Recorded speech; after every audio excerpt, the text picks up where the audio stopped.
Cette rencontre, elle vient compléter pour moi une relation avec Saint-Martin que j'ai commencé hier, à la fois avec des chefs d'entreprise, à la fois avec la collectivité, à la fois avec des associations, des syndicats, des représentants de quartier, et c'est important. Et quand on recroise effectivement tous les éléments qu'on m'a apportés, on voit bien qu'il y a des questions qui ressortent.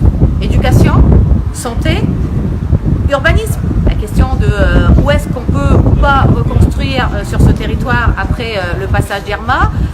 S'il y avait un Irma 2, qui veut prendre la responsabilité? Et je peux vous le dire que pas moi, que certains puissent reconstruire dans des zones dangereuses. Et donc il y a un cadre, il faut qu'on puisse le respecter, mais il faut aussi qu'on puisse accompagner les gens qui sont concernés par ces modifications indispensables. Et puis il y a des questions qui sont liées au quotidien des gens, à la vie de tous les jours, au manque d'informations peut-être, à la non prise en compte suffisante du fait qu'ici on communique beaucoup en français, mais n'oublions pas effectivement l'anglais, l'espagnol, puisqu'on a 3 langues principalement sur la partie saint-martinoise, la partie française. Il y a la question aussi de la biodiversité, du conservatoire du littoral, du quotidien de chacun. Et je crois que c'est important d'entendre toutes les versions pour que je me fasse effectivement une opinion et que je puisse ensuite donner la position de l'État sur un certain nombre de domaines. Des syndicats et un collectif avaient demandé à être reçus, vous ne les avez pas reçus, pourquoi? Alors écoutez, j'ai rencontré hier à Saint-Martin des gens qui ont souhaité me rencontrer, syndicats et collectifs. J'ai dit oui à des représentants qui voulaient échanger avec moi sur Saint-Martin, sur leurs difficultés, sur leur quotidien.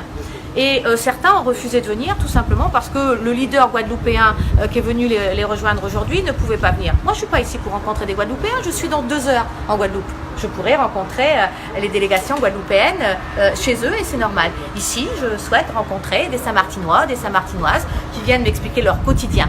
Je ne souhaite pas tomber dans des revendications syndicales qui dépassent Saint-Martin. Pas ici, pas au moment où je suis là. Je peux le faire à Paris, bien sûr.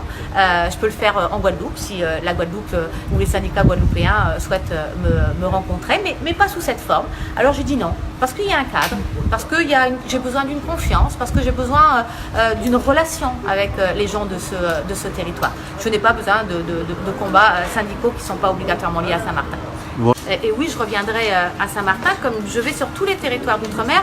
La place de la ministre des Outre-mer, c'est pas que dans son bureau à Paris, même s'il y a aussi beaucoup de boulot de ce côté-là, c'est d'être sur le terrain, auprès des gens, pour mieux comprendre et apporter des réponses plus adaptées. Vous savez, je suis persuadée que le monde de demain, c'est le monde du moins, mais c'est le monde du mieux. Et l'État est là pour l'apporter. Et c'est pour ça que la trajectoire 5.0, c'est pas un gadget.